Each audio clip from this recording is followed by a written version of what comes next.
เจริญธรรมยามค่ำคืน กลับมาพบกันเช่นเคยเนาะตอนนี้ก็ได้เวลา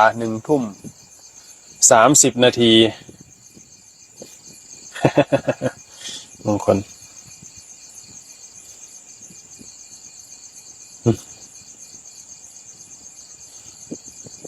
มีคำถามค้างบ้างไหม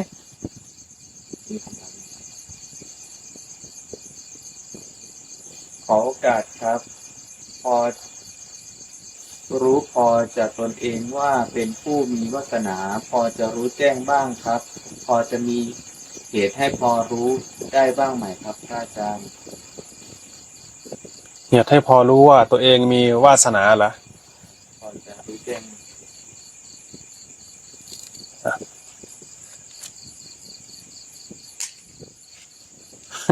ชอบแนวเรือ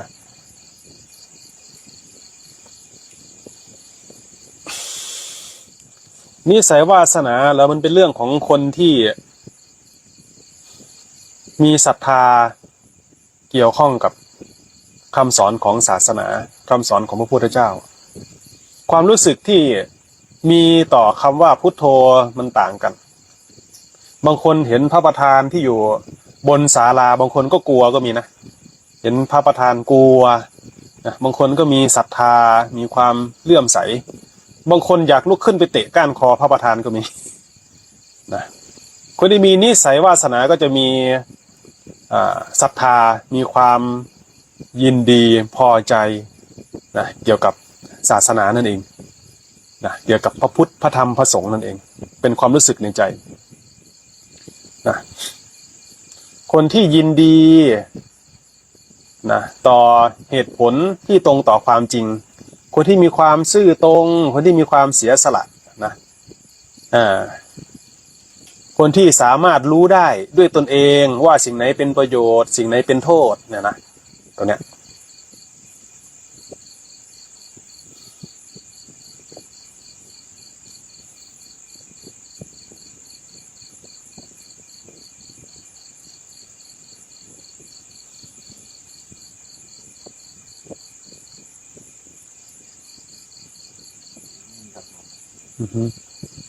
ไม่มีคำถามเหรอเราก็ไม่รู้จะพูดอะไรเหมือนกัน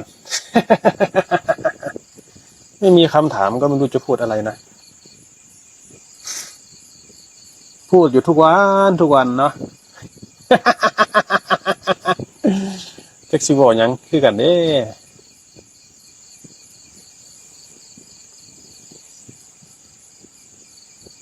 มีคำถามไหม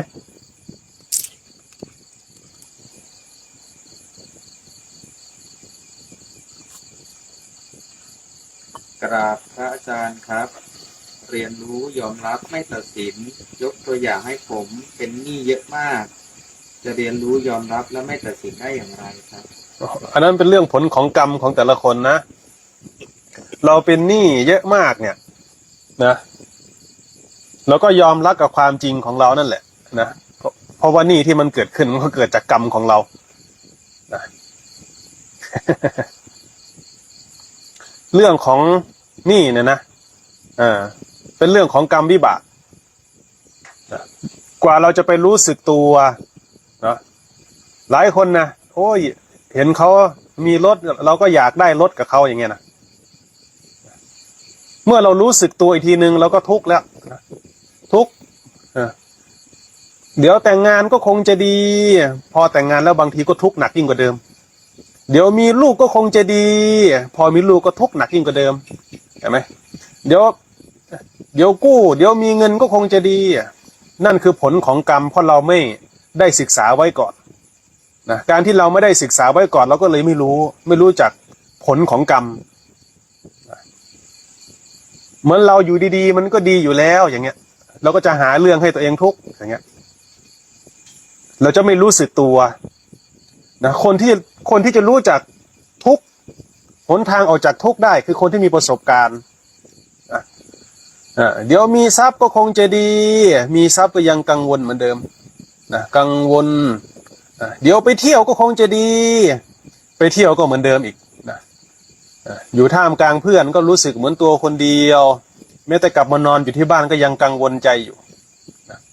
มีอะไรก็ไม่เคยดีจริงหรอกนะ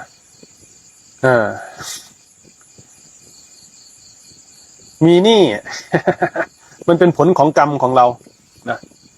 ก็เรียกว่าเพราะเราไม่ได้ศึกษาไว้ก่อนนะเราก็ต้องยอมรับกับผลของกรรมนะไม่มีใครอยากเกิดมาทุกข์ไม่มีใครอยากเกิดมาจนใช่ไหมการยอมรับกับสิ่งที่ตัวเองจะต้องเผชิญนั่นแหละนะการยอมรับกับสิ่งที่ตนจะต้องเผชิญนั่นแหละนะเรียกว่าไม่ตัดสินคือไม่หาเหตุผลนะเพราะความโง่ของเราเองเพราะความมืดของเราเองเพราะความหลงของเราเองเป็นเพราะตัณหาของเราเองนี่แหละคือการยอมรับมาเห็นเหตุแห่งทุกข์นะคือความมืดของตนนั่นเองนะเมื่อเรารู้จักสิ่งนี้แล้วเราจะไม่ประมาทในกรรมนะจะมีความรอบคอบมากขึ้นนะเพราะคนชั่วเขาก็ไม่ได้อยากจะชั่วตั้งแต่แรกนะมีใครแบบเกิดมาแบบผมตั้งใจจะเป็นโจรหนูจะเกิดขึ้นมาขายตัวอย่างเงี้ยนะใครตั้งใจไว้ตั้งแต่แรกนะเพราะความไม่รู้พอเราไม่รู้แล้วก็ถลำไปเพราะความไม่รู้บางทีบางคนนี่หิวมากเลยขโมยเอาดีกว่าพอเอาตัวรอดไปได้บางคนมืดนะบางคนเป็นหนี้ทำยังไงดีล่ะเอาอะไรจะพอขายได้เอามันเป็นภาวะของความไม่รู้ตัวนะเพราะเราไม่ได้ศึกษาไว้ก่อนนะผลของกรรมที่เราไม่ได้ศึกษาไว้ก่อนมันก็นำพาเรานะแล้วว่าเหตุแห่งทุกข์คือความไม่รู้นั่นเองนะเรียกว่าความหลงนะบนโลกนี้ไม่มีใครมาศึกษาผลของกรรม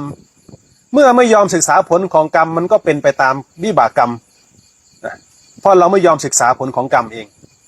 กุศลธรรมะอกุศลธรรมะอวิชชาอภยากตาธรรมาถ้าไม่ได้เทศให้คนตายฟังท่านบอกว่ากรรมที่เป็นกุศลเป็นทางไปสู่สุคติธรรมที่เป็นอกุศล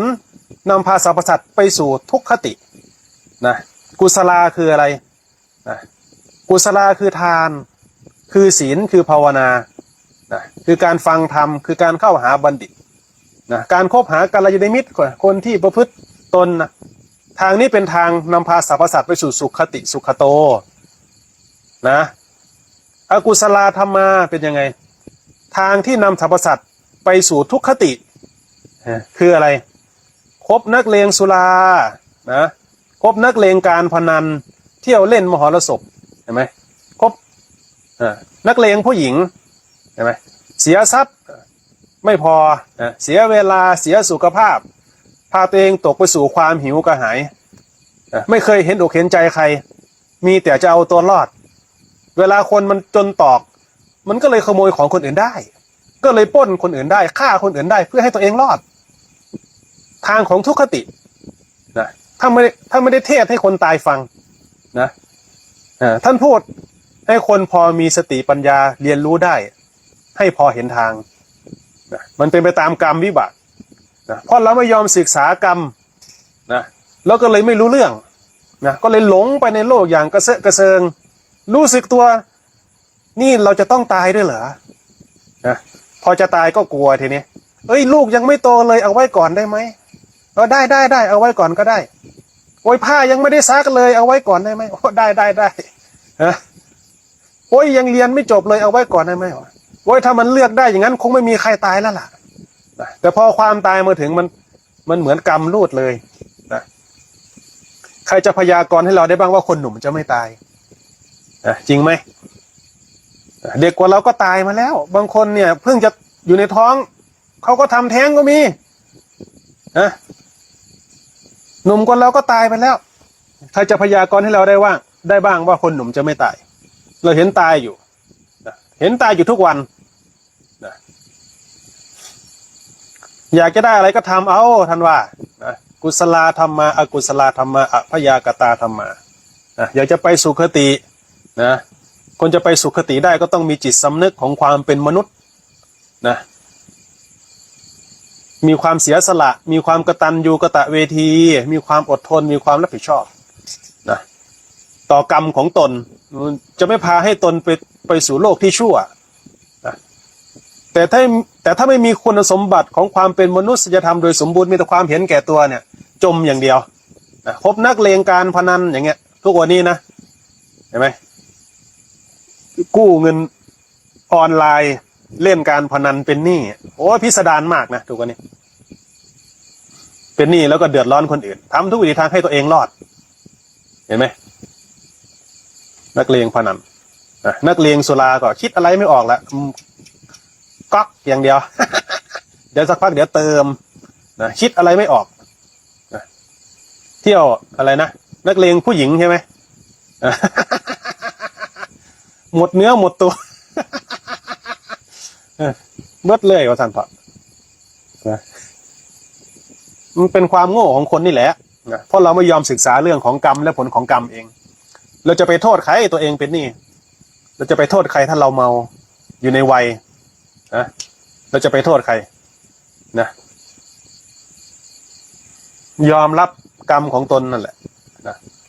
เรียนรู้ในการยอมรับนะ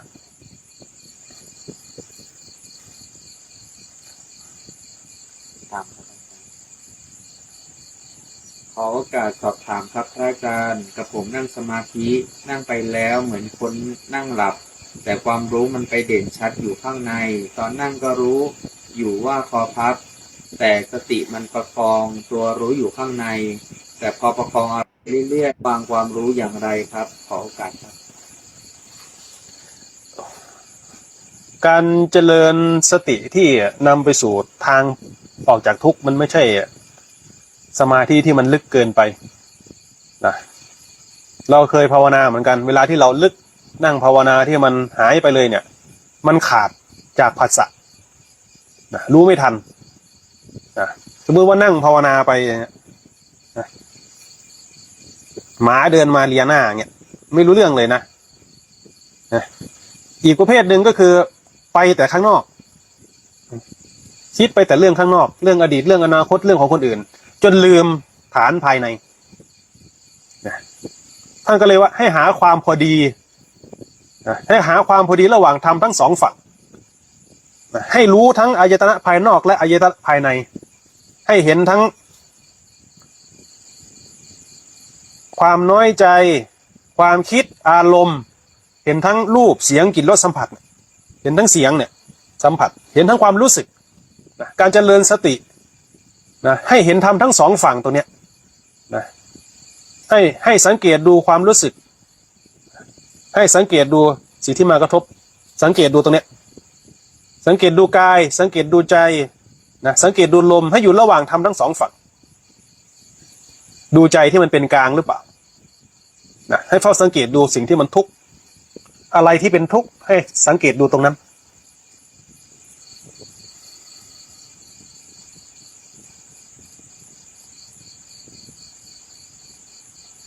กราบเรียนถามพระอาจารย์ครับ ช่วยอธิบายสายเกิดสายดับในปฏิจจสมุปบาทให้เข้าใจเพิ่มเติมด้วยขอรับเราจะเห็นก็ตามหรือไม่เห็นก็ตามมันก็เกิดของมันอย่างนั้นเราจะรู้ก็ตามหรือไม่รู้ก็ตามมันก็ดับอย่างนั้นนะความมืดก็ต้องหมุนไปตามความมืดนะความสว่างก็ต้องหมุนไปตามมันเป็นความจริงของมันอยู่อย่างนั้นเราจะเห็นก็ตามหรือไม่เห็นก็ตามจะรู้ก็ตามหรือไม่รู้ก็ตามจะชอบก็ตามหรือไม่ชอบก็ตามนะบนโลกเนี้ยทุกอย่างล้วนแล้วแต่เกิดขึ้นตามเหตุปัจจัยของเขานะเราพูดเป็นแค่นั้นแหละ ครับขอโอกาสครับพระอาจารย์ขออุบายเรื่องการละกามหน่อยครับการละกามเหรอเราก็ต้องเห็นก่อนว่าเรานะติดอยู่กับสิ่งไหนกามเนี่ยคือความพอใจติดอยู่นะรูปเสียงกลิ่นรสสัมผัสโผฏฐัพพะนุ่มเบาแข็งอ่อนนะรูปของคนอื่นนะมันต้องเห็นทุกข์ก่อนบางคนชอบปาร์ตี้เห็นไหม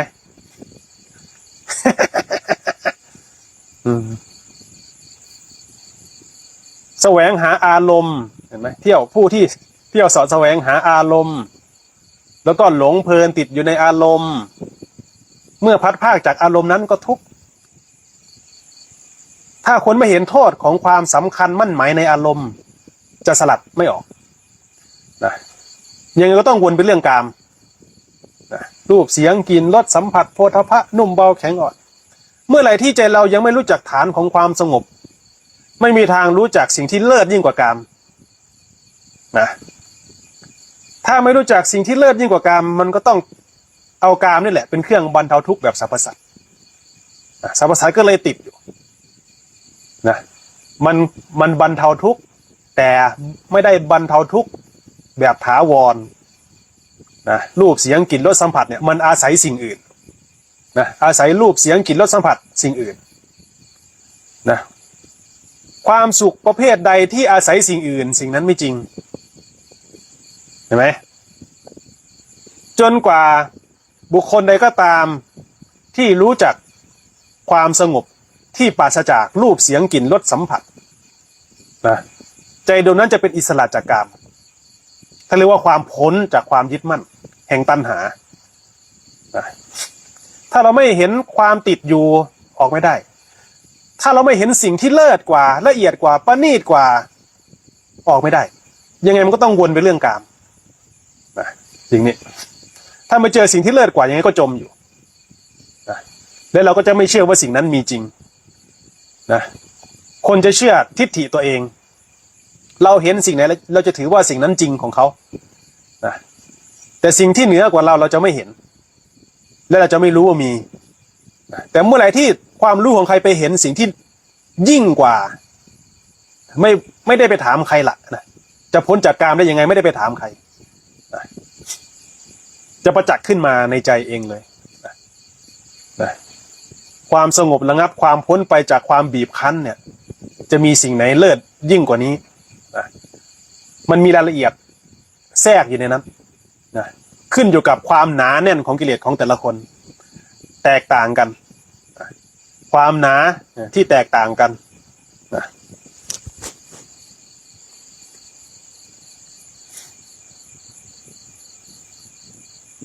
ขอโอกาสเจ้าค่ะโยมมีความขัดใจผู้ที่มาปรามาสพ่อแม่ครูบาอาจารย์อยากจะเตือนสติเขาโยมจะวางใจอย่างไรเจ้าคะเพราะใจก็สงสารในความหลงความโง่เขาความมืดบอดของใจของเขาเจ้าค่ะทำอะไรไม่ได้ความเห็นของคนบังคับกันไม่ได้การประมาทคนอื่นเพราะเขาคิดว่าคนอื่นโง่ เขาว่าคนอื่นโง่เนี่ยจริงๆแล้วตัวเองโง่ก่อนถึงไปประมาทคนอื่นมันโง่อยู่แล้วหลวงตาศิลป์ท่านว่าอย่างนั้นนะ ที่มันว่าคนอื่นไม่รู้เรื่องนะเพราะมันโง่เพราะคนที่เห็นว่าคนอื่นโง่เพราะตัวเองมันโง่ท่านว่าอย่างนั้น อย่าไปว่าเขาเลยนะใครมีอะไรก็ต้องแสดงสิ่งนั้นนะคนที่กระทบกระเทียบสอดเสียดเพ้อเจ้อดูหมิ่นยกตนข่มผู้อื่นอยากเอาชนะผู้อื่นอยู่นะมันมาจากใจที่ทุกข์นั่นเองนะคนที่มีใจที่เป็นสุขเนี่ยไม่เคยเสียเวลาที่จะไปให้ร้ายใครนะจะมีแต่เวลาที่แบ่งปันช่วงเวลาที่จะเกิดประโยชน์นะอะไรที่จะเป็นประโยชน์จะทำทุกวิถีทางเพื่อให้เกิดประโยชน์ต่อผู้อื่นนะผู้ที่จิตใจไม่ทุกข์นะแต่ทีเนี้ยคนในโลกมันมีแต่คนทุกข์อ่ะทีเนี้ยนะเห็นใครดีกว่าก็ไม่ได้นะมันร้อนลุ่มอยู่ในใจมันทุกข์มันบีบคั้นอยู่เราบอกว่าเราไม่โกรธอย่างเงี้ยโอ้โหแต่ใจในแบบโอ้โหลุ่มร้อนเห็นใครดีกว่าก็ไม่จริงหรอกนะมันจะเกินเราไปได้ยังไงนะมันเป็นความรู้ที่คับแคบคนที่มีความทุกข์ย่อมแสดงความทุกข์ออกมาจากใจนะการกระทบคนอื่นก็แค่ให้ตัวเองไม่ทุกข์มากนะกดคนอื่นไว้มันเป็นวิธีที่ง่ายที่สุดที่เขาทำได้นะกดคนอื่นไว้ตัวเองดีอยู่คนเดียว นะไม่มีคนชมก็ชมตัวเองนะแต่พอมองดูชีวิตจริงๆของเขาก็ได้นะ จะหาเพื่อนคุยยังยากเลยนะหลอกตัวเองว่าตัวเองมีความสุขนะคุยกับใครได้บ้างเห็นไหมคุยกับตัวเองก็ทะเลาะกับตัวเองนะตัวเองทุกข์ไม่พอก็แบ่งคนอื่นทุกข์ด้วยนะถ้าเรียกว่าทุกข์ขังนะอย่าไปเสียเวลากับคนอื่นนะใครมีอะไรก็ต้องแสดงสิ่งนั้นนะเขาแสดงตัวดีแล้วเห็นไหมว่าเขาทุกข์เราจะได้รู้ว่าเขาทุกข์การที่พูดให้คนอื่นอย่างเงี้ยอวดคนอื่นอยากเอาชนะคนอื่นเนี่ยเพราะใจที่ทุกข์นั่นเองนะ ใครมีอะไรก็ต้องแสดงสิ่งนั้นนะคนที่มีความสุขก็ไม่ไปเสียเวลากับคนอื่นแล้วนะเขาไม่เคยหาข้าวให้เรากินอย่างเงี้ยแล้วก็อยู่ของเรานอน สบาย ใครอยากทุกข์ก็เชิญเลย ตามสบายว่างั้นเถอะ สมน้ำหน้ามันอยากโง่ สมน้ำหน้ามันอยากโง่เอง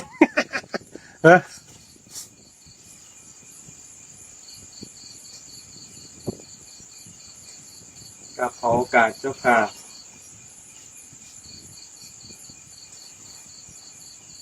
ทำอย่างไรโยมจะใช้ชีวิตทางโลกอย่างเป็นกลางคืออยู่ได้ทั้งทางโลกและทางธรรมอยากขอคำแนะนำพอเป็นข้อปฏิบัติ โดยส่วนรวมด้วยเจ้าค่ะเรียนรู้นะในชีวิตของตนว่าสิ่งไหนจะสามารถเกื้อกูลประโยชน์ต่อชีวิตตนนะรู้จักประมาณในการบริโภคนะเอาใจใส่ในชีวิตของตัวเองอะไรเป็นประโยชน์เราก็เรียนรู้ในการพัฒนาอะไรเป็นโทษเราก็เรียนรู้ในการละนะกัลยาณมิตรที่แบ่งปันคุณประโยชน์ในการเจริญสติสมาธิปัญญาก็คบหากับท่านเหล่านั้นนะคบมิตรที่เกื้อกูลประโยชน์นะอย่าไปเสียเวลากับคนที่เป็นคนพาลนะพยายามแยกสิ่งนี้ออกก่อนนะถ้าเรียกว่าการใช้ชีวิตเนี่ยตรงนี้เป็นก้าวแรกนะเราจะเจอในมงคลละสูตรเสวนาจะปารานังปันทิตานันจะเสวนาปูชาจะปูชนียานังเอตัมมังคัลลมุตตมังก้าวแรกของการพัฒนาชีวิตไม่สนทนาแบบคนพาลไม่คบคนพาลใครที่กระทบกระเทียบสอดเสียดเพ้อเจ้อดูหมิ่นโอ้อวดอยากเอาชนะยกตนข่มผู้อื่นเนี่ยเว้นคนเหล่านั้นออกอย่าไปเสียเวลากับเขาเหล่านั้นนะคบบัณฑิตก็คบหาคนที่มีเหตุผลที่ตรงต่อความจริงนะท่านกล่าวอะไรมันเห็นจริงได้เห็นตรงตามจริงได้และเกื้อกูลประโยชน์ในการพัฒนาตนนะแม้ท่านจะดุจะด่าก็ตามนะแต่ท่านเตือนสติให้เราเห็นประโยชน์ของตนเองนั่นก็เรียกว่าเป็นบัณฑิตนะนี่เป็นก้าวแรกบูชาจะปูชนียานังเอตัมมังคัลลมุตตมังบูชาบุคคลที่ควรบูชาคนที่เกื้อกูลประโยชน์ต่อชีวิตเรานะเกื้อกูลที่พักอาศัยอาหารเครื่องนุ่งห่มเกื้อกูลชีวิตให้บูชาคนเหล่านั้นนะทุกวันนี้เขาไปบูชารูปเสียงกลิ่นรสสัมผัสนะอ่อนซ่อนหลายไปบูชายิ่งกว่าเทพเจ้าเห็นไหมนะไม่เคยเลี้ยงไม่เคยหาข้าวให้เรากินนะเขามาแห่ไปต้อนรับกันอย่างกับ เห็นไหมบูชาดาราไม่เคยหาข้าวให้เรากินนะแต่มันทำให้เราพอใจเห็นไหมมันพอใจสักอย่างนะค่าอาหารแพงค่าตั๋วแพงขนาดไหนก็จ่ายได้นะเป็นความหลงแบบหนึ่งนะเป็นเครื่องบรรเทาทุกข์เขาเนาะคนที่มีรูปงามคนที่มีเสียงไพเราะอย่างเงี้ยแต่ถ้าเขาไม่ได้เลี้ยงดูชีวิตเราไม่ได้เกื้อกูลเราก็ต้องมาบูชาบิดามารดาบูชาคนที่เกื้อกูลประโยชน์ชีวิตไม่ใช่ว่าบูชาสิ่งที่ไม่ได้เกื้อกูลประโยชน์เรียกว่าความหลงมันปกคลุมตัวนี้คนเข้าใจผิดไปแล้วนะบ้าดาราเนาะเขาเรียกเนาะไม่เคยหาข้าวให้เรากิน เฮียไปฮับกันก็ยัง บุญโพเวทนี่ไว้ อยากมองนะคนเฮาประเมินนี้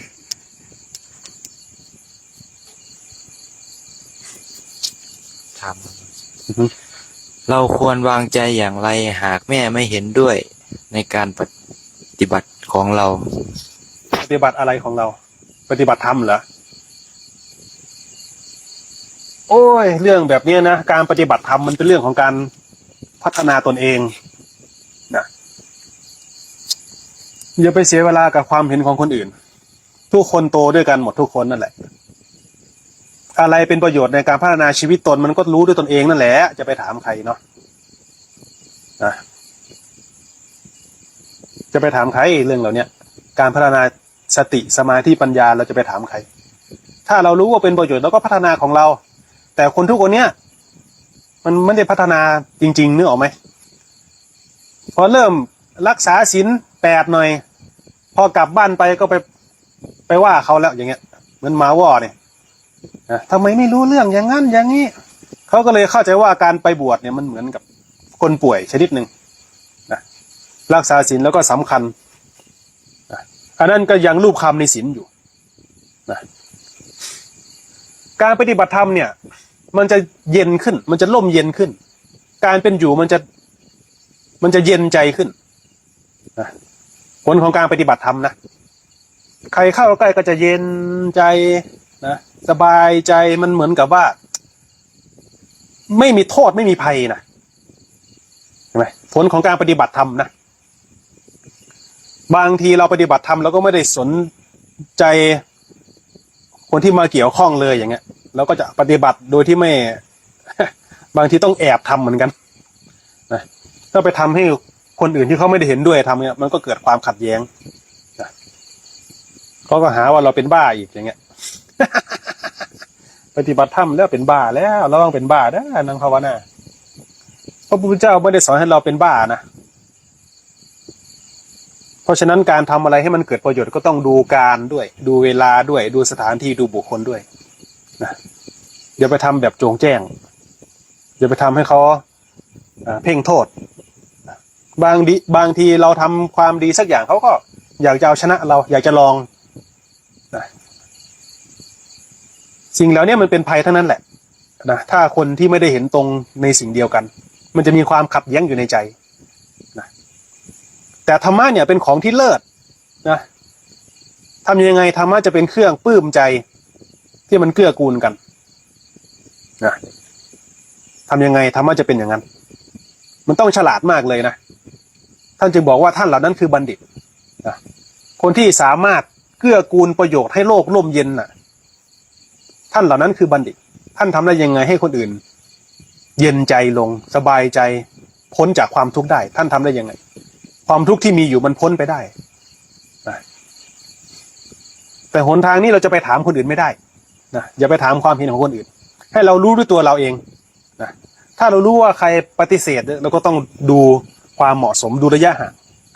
นะถ้าเกิดว่าคุยกันไม่ได้ก็ไม่ต้องคุยนะคนเราไม่ได้เห็นเหมือนกันอยู่แล้วนะถ้าเรารู้ว่าสิ่งไหนเป็นประโยชน์ก็ทำเอาเองเลยอย่าไปรอให้คนอื่นนะจะชอบหรือไม่ชอบก็ช่างเขาแล้วนะสิ่งเหล่านี้มันต้องมีความกล้าหาญมากเลยนะการออกบวชทุกวันเนี้ยทุกวันนี้โลกเข้าใจว่าการออกบวชเป็นเรื่องของความจนต่อของชีวิตเพิ่งออกจากคุกมาไม่สามารถเลี้ยงชีพได้นะการบวชโลกเขาเห็นเป็นอย่างนั้นนะเพราะตัวเองดีก็คงไม่บวช เขาว่าอย่างนั้นเนี่ยโอ้ยท่านเราเป็นคนดีๆแล้วไม่ไปบวชหรอกนะถ้าลูกเราติดยาบ้าเนี่ยเอาไปบวชหน่อยไว้เฮ้ยแต่ถ้าลูกเราเรียนจบด็อกเตอร์มาเฮ้ยไปบวชทำไมอยู่กับแม่นี่แหละดีแล้วเขาคิดยังไงเขาเข้าใจว่าการบวชเป็นเรื่องของความจนต่อของชีวิตมันฝังอยู่ในส่วนลึกเลยของใจคนน่ะแต่ถ้าเราไม่รู้จักพระพุทธเจ้านะเราจะไม่มีทางเห็นด้วยถ้าเราไม่รู้จักหนทางที่พระพุทธเจ้าชี้นะเราจะไม่มีทางเห็นด้วยเลยนะเรื่องนี้มันเป็นเรื่องของวาสนาบารมีของแต่ละบุคคลเราจะไปถามใครไม่ได้เลยหนทางนี้นะหนทางที่จะออกจากทุกข์ได้นะเราจะไปถามใครล่ะบางคนบวชเรียนอย่างเงี้ยเราจะไปหวังกับคนบวชเรียนอย่างเงี้ยเหรอนะบวชเรียนเสร็จแล้วก็ลาสิกขาไปทำงานมีครอบครัวก็พอตัวเองไปทุกข์นะก็ไม่รู้ว่านั่นเป็นทุกข์นะ บางคนบวชแก้บนอย่างเงี้ยบวชแล้วรอดบวชแล้วอะไรนะบวชแก้บนอะไรนะปู่ให้หวยเขาว่า ถูกหวยปู่ให้หวยมาบวชว่างั้น บวชอาทิตย์หนึ่งเผื่อปู่จะให้หวยใหม่ เห็นไหมมีตังก็ยังทุกข์อยู่เลยนะเดี๋ยวเขามายืมห้ามบอกเขาว่าถูกหวย ห้ามบอกใครถูกหวยกลัวตังค์หมดอีกทีนี้ถูกหวยต่อให้ถูกหวยเป็นพันล้านก็ตามนะถ้าไม่รู้จักคุณของศาสนานะก็ยังเป็นคนจนอยู่ดีเพราะเงินมันหมดเป็นภพชาติของเรามันหมดได้มันตายได้นะแต่เมื่อไรที่เราไปเห็นคุณค่าของศาสนาเนี่ยมันจะเกื้อกูลทรัพย์ภายในนะมันทรัพย์ภายนอกเนี่ยนะมันแค่อาศัยชั่วคราวเราจะไปมุ่งเน้นเอาแต่ทรัพย์ภายนอกเนี่ยนะ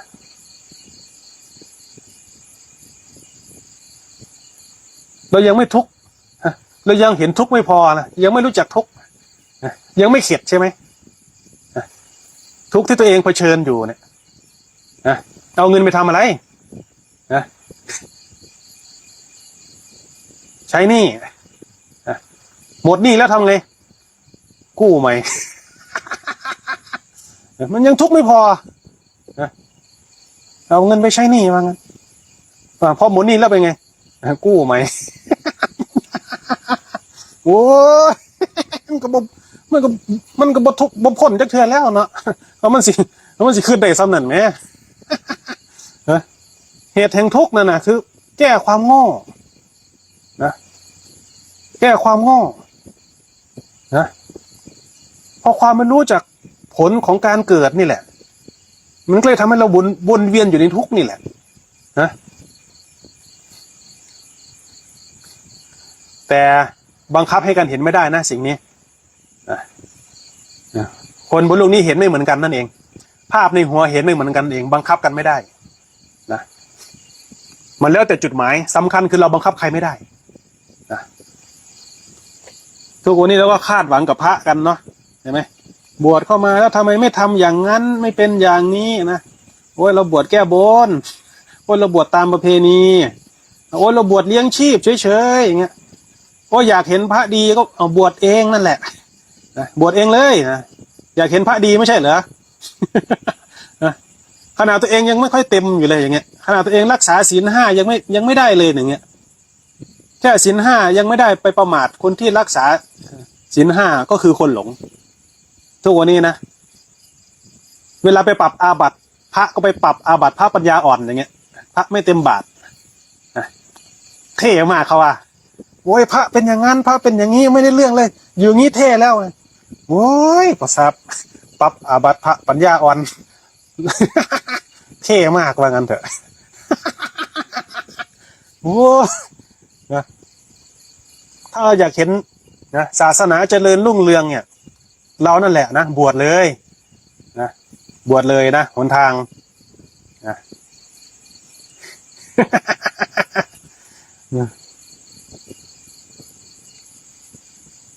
กราบนมัสการครับพระอาจารย์พอดีผมเป็นแบบที่พระอาจารย์พูดเลยครับพูดจาส่อเสียดยกตัวผมท่านอยากเอาชนะพอดีผมเป็นหัวหน้างานครับผมพยายามให้อภัยเมตตาเสียสละครับแต่ผมก็ยังทุกข์อยู่ขอคำแนะนำเพิ่มเติมเพื่อแก้ไขนะครับ เราต้องรู้จักเรียนรู้ความจริงทุกคนต่างเอาตัวรอดมันพอๆกันนะเมื่อเรารู้สึกตัวว่าเราทุกข์นั่นแหละนะมีทางไหนที่เราจะพ้นจากความทุกข์ไปได้เมื่อเรามองดูดีๆเนี่ยทุกคนเต็มอยู่ด้วยความทุกข์ทั้งนั้นเลยนะไม่มีใครอดทนต่อคำกระทบกระเทียบได้หรอกนะเพราะมันทุกข์มากพออยู่แล้วดีเขาไม่ฆ่าเราทิ้งน่ะนะบางทีความโกรธมันถึงขั้นสุดแล้วมันอาจจะฆ่าเราทิ้งสักวันหนึ่งก็ได้นะมันมีผลของกรรมตามมาเสมอนะให้คิดก่อนพูดให้ดีนะคำพูดบางคำเนี่ยมันมีผลต่อชีวิตของคนนะ เห็นอกเห็นใจคนอื่น เห็นอกเห็นใจตนเองนะแบ่งปันในสิ่งที่เกื้อกูลประโยชน์นะสิ่งเหล่านี้มันจะเกื้อกูลเรานะความรับผิดชอบนะเห็นอกเห็นใจคนอื่นเห็นอกเห็นใจบิดามารดานะมันจะเกื้อกูลตัวเองได้นะทุกคนก็ทุกข์มากพออยู่แล้วนะช่วงเวลาที่มันมีอยู่เนี่ยเรายังทุกข์กันไม่พออีกเหรอทำไมเราไม่เอาช่วงเวลาที่เราเหลืออยู่เนี่ยเกื้อกูลสิ่งที่จะสามารถเกื้อกูลให้เป็นช่วงเวลาที่ดีของชีวิตจะเสียเวลาทะเลาะกันทำไมนะ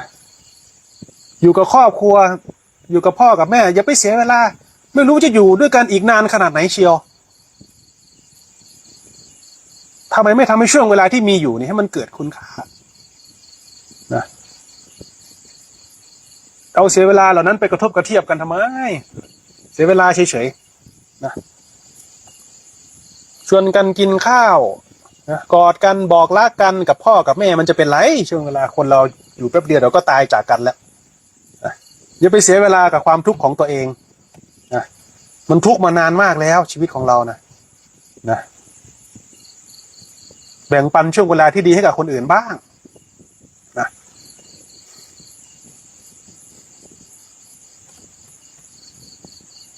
ขอโอกาสพระอาจารย์ช่วยอธิบายลักษณะของอาการจิตรวมเพื่อความเข้าใจยิ่งขึ้นเจ้าค่ะ มันไม่วอกแวกมันไม่ลำเอียงมันอยู่กับปัจจุบันเนี่ยจิตรวมความรู้ที่มันตั้งมั่นอยู่ในปัจจุบันนี่แหละจิตรวมไม่วอกแวกไม่กังวลนะมีความตั้งมั่นอยู่ในปัจจุบันด้วยหัวใจที่เป็นกลางๆตัวเนี้ยขอโอกาสครับผมพยายามดูลมในทุกลมทุกขณะมันไปเห็นตัววางแผนตัวบงการมันคอยตำหนิคนอื่นแต่มันว่าตัวมันนี่ดีกว่าเขาแล้วต้องทำอย่างไงครับจะข้ามผ่านตัวนี้ไปได้ขอโอกาสครับผู้ที่เข้าใจว่าตัวเองดีแล้วนั่นแหละให้เข้าใจไปเลยว่าคนนั้นมันชั่วนะตราบใดที่ยังมีคำว่าดีกว่าเขาอยู่ยังไม่พ้นอัตตาตัวตนไปได้ให้เราสังเกตดูก็ได้นะจะปฏิบัติธรรมขั้นไหนก็ตามถ้าเราสำคัญว่าเราดีกว่าเขาแล้วมันก็อยากจะไปเหยียบย่ำคนอื่นถ้าเราเข้าใจว่าเราด้อยกว่าเขาแล้วภายในใจมันก็ยังตะเกียกตะกายเพื่อที่จะเอาชนะอยู่มันยังมีตัณหาแทรกอยู่ในนั้นนะเมื่อเราเข้าใจว่าเราเสมอเขาแล้วเราก็จะประมาทท่านเรียกว่ากิเลสละเอียดอัตตาทิฏฐิอัตตาทิฏฐิมานะอัตตาตัวตนนะสิ่งนี้ละเอียดมากเลยนะมันเป็นอยู่ในใจนะเราดีกว่าเขาอย่างเงี้ยเราเหนือกว่าเขาอย่างเงี้ยมันจะมีตัวหนึ่งที่มันคอยชมตัวเองไม่มีคนชมก็ชมตัวเองไม่มีเรื่องก็สร้างเรื่องหลอกตัวเองอำนาจของความหลงเป็นอย่างนั้นนะเมื่อไรที่เราเห็นว่าเรากับเขาเสมอกันได้นั่นเมื่อไรที่เราเห็นความดีกับความชั่วเท่ากันนะเรากับเขาเท่ากันมืดกับสว่างเท่ากันเป็นกับตายเท่ากันนะใจเราจะพ้นจากทุกข์นะเราก็คือเขาก็คือเรานะตรงนี้มันละเอียดนะหลายคนไม่เข้าใจก็จะงงอีกนะอะไรว่าเราคือเขาคือเรา เราก็เราไม่ใช่เหรอเขาก็คือเขาไม่ใช่เหรอใจอยู่แต่มันก็ไม่ใช่ทั้งหมด 100% นะก่อนที่เราจะรู้เรื่องเราก็ต้องหลงทางมาก่อนนะก่อนที่เราจะเก่งเราก็ต้องเรียนรู้จากความผิดพลาดของตัวเองนะไม่มีใครเก่งมาตั้งแต่แรกไม่มีใครดีมาตั้งแต่แรกคนจะดีได้ก็ต้องรู้จักว่าตัวเองชั่วนั่นเองคนนั้นถึงจะดีขึ้นมาได้นะ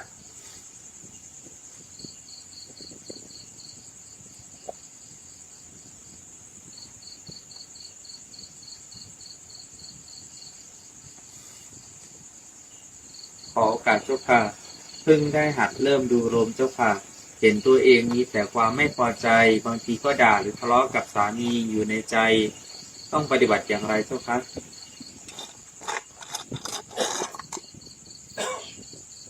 คุณรู้สึกตัวนั่นแหละดีแล้ว นะรู้ให้ทันอารมณ์ความคิดตัวเอง แล้วก็ฝึกมันอยู่กับตัวเองให้มากนะ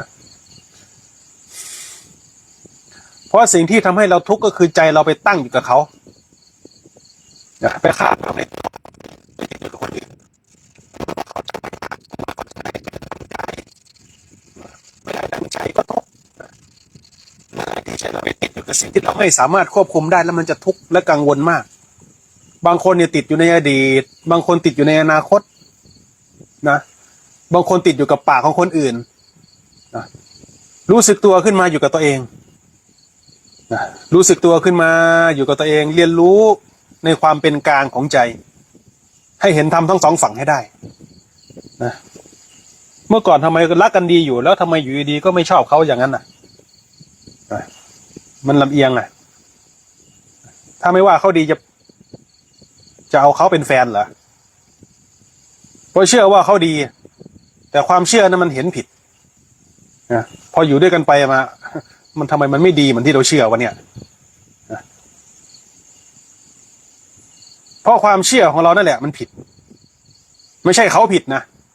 เพราะเราเชื่อเองนะเมื่อเราถอนความเชื่อของเราออกแล้วก็ยอมรับความจริงนั่นแหละนะเขาไม่ได้ผิดหรอกเรานั่นแหละผิดเพราะเราไปเชื่อตัวเอง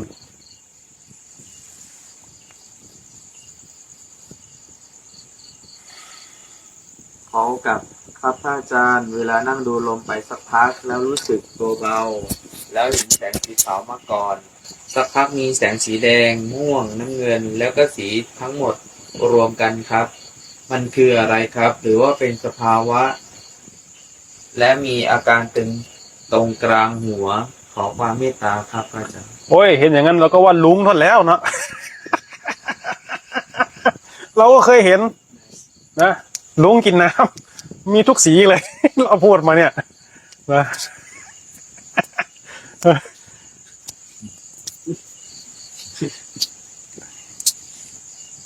เห็นเฉยๆไม่ต้องไปสำคัญในลุงนะเห็นแล้วก็มาดูความพอใจไม่พอใจนะ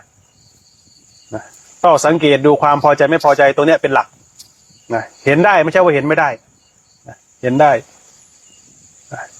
ให้มาสังเกตดูความพอใจไม่พอใจตัวเนี้ยคือหลักของสตินะ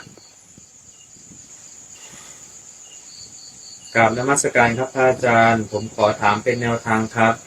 ก่อนจะมานั่งสมาธิจริงๆจังๆผมมีอาการหัวชา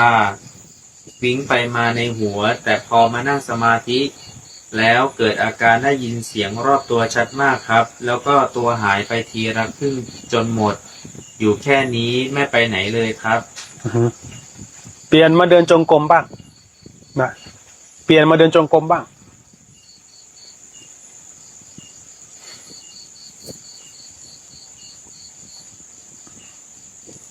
กราบขอโอกาสค่ะพระอาจารย์การภาวนาจำเป็นต้องสวดมนต์ก่อนไหมเจ้าคะ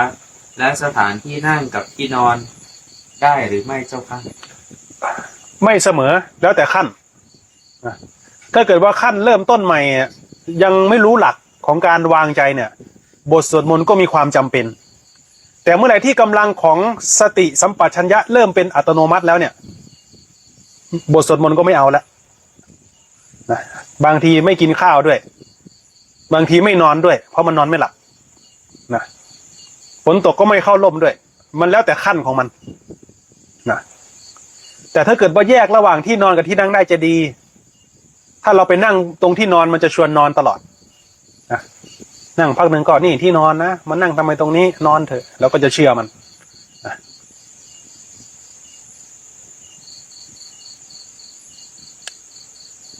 ขอโอกาสครับผมนั่งดูลมมีอาการชาเย็นปลายมือปลายเท้าแล้วลามขึ้นมาเลยสะดุ้งลืมตาคืออะไรครับมันเป็นความกังวลใจนะความรู้ของคนนะมันเหมือนกับการทำสมาธิจิตตภาวนาเนี่ยมันเหมือนกับการดำลงไปในน้ำทะเลเมื่อก่อนเราอยู่แต่บนบกเราจะเห็นสัตว์บกแต่พอเราหลับตาปุ๊บมันจะเป็นการดำดิ่งลงไปในความรู้เมื่อความรู้มันชัดขึ้นเราจะเห็นสิ่งที่เราไม่เคยได้เห็นเราจะได้ยินในสิ่งที่เราไม่เคยได้ยินบางคนจะเห็นความร้อนที่วิ่งอยู่ในร่างกายบางคนเห็นลมชัดมาก บางคนเห็นแสงนะเมื่อกำลังของผู้รู้มีกำลังเนี่ยนะไอความกังวลทำให้เรารู้สึกตัวออกมานะให้เราเรียนรู้ในการ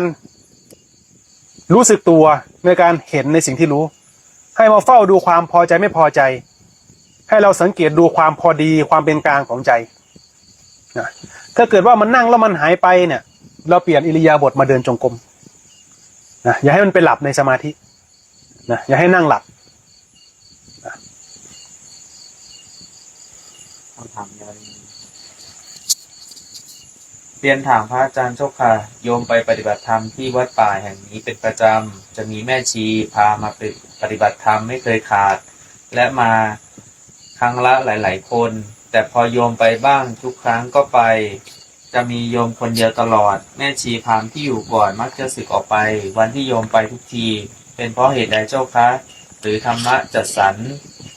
เป็นเช่นนี้อยู่2-3 ปีแล้วเจ้าค่ะจนโยมที่ออกไปถึงมีคนมาบวชใหม่ถ้าโยมอยู่เป็นเดือนก็จะไม่มีเลยเจ้าค่ะ คนเราก็ไม่รู้ด้วยแล้วเนาะ เรา อยู่คนละที่กัน โอ้ยทำอยู่คนละมองกันเนอะ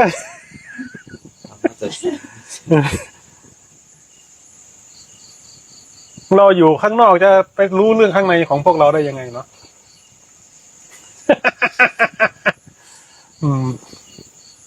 ขอโอกาสเจ้าค่ะฝึกภาวนาแล้วดูเหมือนว่าความโกรธจะหายหรือไม่มี แต่พอมีสิ่งมากระทบความโกรธมันก็โผล่ขึ้นมาทำอย่างไรถึงจะวางความโกรธลงได้อย่างสนิทใจเจ้าคะ ให้อภัย ความโกรธจะหมดไปก็ต่อเมื่ออัตตาตัวตนของตนมันถูกทำลายลงนะแต่เบื้องต้นมันต้องมีอยู่แล้ว มีแล้วมันจะเห็นทันชัดขึ้น แล้วก็ให้อภัยได้เร็วขึ้น ตัวเนี้ยเราทำไปเรื่อยๆนะจนอัตตาเราหมดไปนะความโกรธก็จะหมดฤทธิ์กับเราไปด้วยนะ ขอโอกาส ทำไปบ่อยๆนั่นเอง ขอโอกาสเจ้าค่ะ นั่งสมาธิแล้วเหมือนไฟดับมืดลง เหมือนโดนล็อกขยับตัวไม่ได้เลยเจ้าค่ะลมหายใจก็จะนึกถึงพุทโธไม่ได้คืออะไรเจ้าคะ มันเป็นฌานเป็นสมาธินะเป็นฌานเป็นสมาธิขั้นละเอียดอะนะอย่างเงี้ยคนทำบ่อยๆนะทำได้อย่างชำนาญล็อกเลยตามเวลาเป๊ะนะเข้าออกตามเวลาเป๊ะนะขึ้นอยู่กับการฝึกของแต่ละคนนะ คุณแม่อายุ80แล้ว อยากจะทำบุญกับพระอาจารย์วันละ3 บาทตลอดชีวิตได้ไหมเจ้าค่ะ ได้300ได้ไหม 3 บาท 300ยังได้ปูนอยู่นะ 3 บาทนี่เออ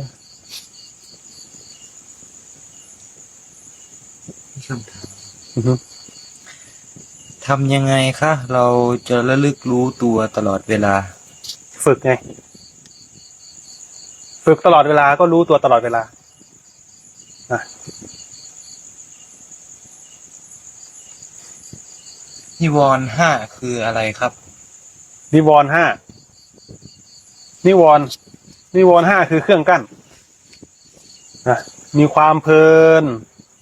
ความเมาความอาฆาตพยาบาทผูกโกรธนะเป็นเครื่องกั้นปัญญา ความเมาในวัยเมาในรูปเสียงกลิ่นรสสัมผัสเมาในกามนะความวิตกกังวล ความฟุ้งซ่านความลังเลสงสัย ความมืดถ้าเรียกว่าเครื่องกั้นปัญญาเรียกว่านิวรณ์นั่นเอง ขออนุญาตค่ะ เบื่อปงไม่ขยันแก้ด้วยอะไรคะ เบื่ออะไร เบื่ออะไรเบื่อชีวิตตัวเองเหรอ เบื่อปงไม่ขยัน รู้ตัวตลอดเวลามันจะทำให้เรามีสติ ใช่ไหมคะ ใช่แล้ว ฝึกตัวเองนั่นแหละ ฝึกระลึกรู้สึกตัวตลอดเวลา รู้ให้ทันตัวเองว่าตัวเองทำอะไร รู้ให้ทันอารมณ์ตัวเอง รู้ให้ทันความคิดตัวเองเนี่ย ฝึกรู้ลมหายใจเนี่ยอุบายนะการฝึกสติเนี่ย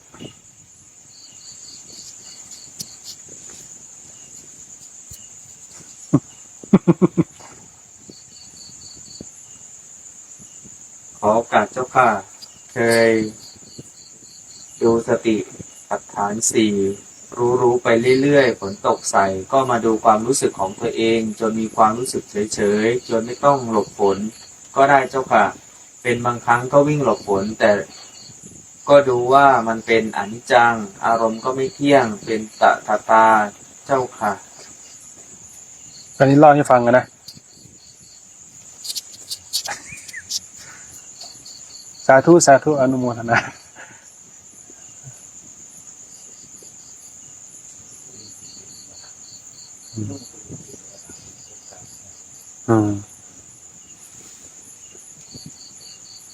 มีคำถามไหม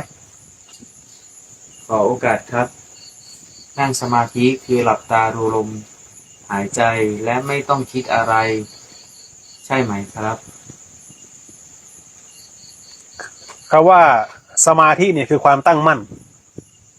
สามารถทำได้ในทุกๆอิริยาบถนะอิริยาบถเดินก็ได้ อิริยาบถนอนก็ได้นะ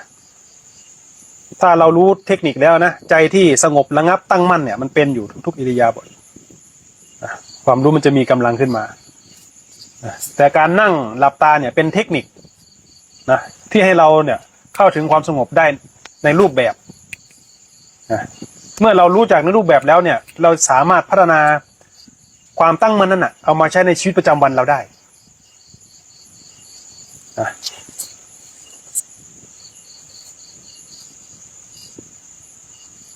ทำการครับอาจารย์กราบนมัสการเจ้าค่ะพระอาจารย์หนูกระทบสิ่งต่างๆจิตสังขารก็จะทำงานทันที แต่หนูสังเกตเห็นว่ามีอีกตัวหนึ่งที่ทำวางมาดว่าเป็นผู้รู้ซ่อนอีกชั้นทำเป็นนิ่งอยู่ภายในเจ้าค่ะ คือตัวอัตตาที่แอบแฝงอยู่ภายในใจใช่ไหมเจ้าคะ ใช่แล้วละเอียดมากเลยตัวเนี้ยคนที่ไปเห็นตัวเนี้ยถือว่าสติดีมากเลยนะสติไหวพริบดีมากนะไปเห็นตัวเนี้ยมีคำถามปะ ฝึกสมาธิจนไม่โกรธง่ายให้อภัยกับทุกปัญหา เขาเรียกว่าอะไรคะใช่บุญไหมคะ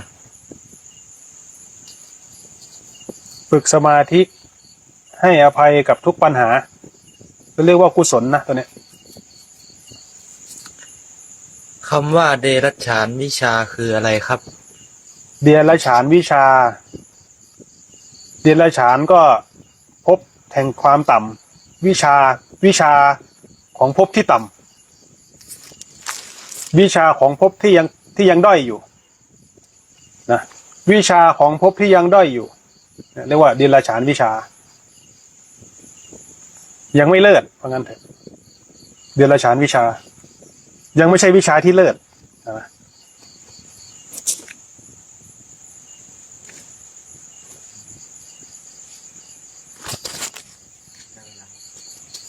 อนุโมทนากับญาติธรรมที่เข้ามาร่วมรับฟังกันเนาะขอให้เจริญในธรรมโดยทั่วหน้ากันทุกท่านเนาะจนสามารถก้าวผ่านล่วงพ้นความทุกข์ได้โดยทั่วหน้ากันทุกท่านทุกคนเทอญ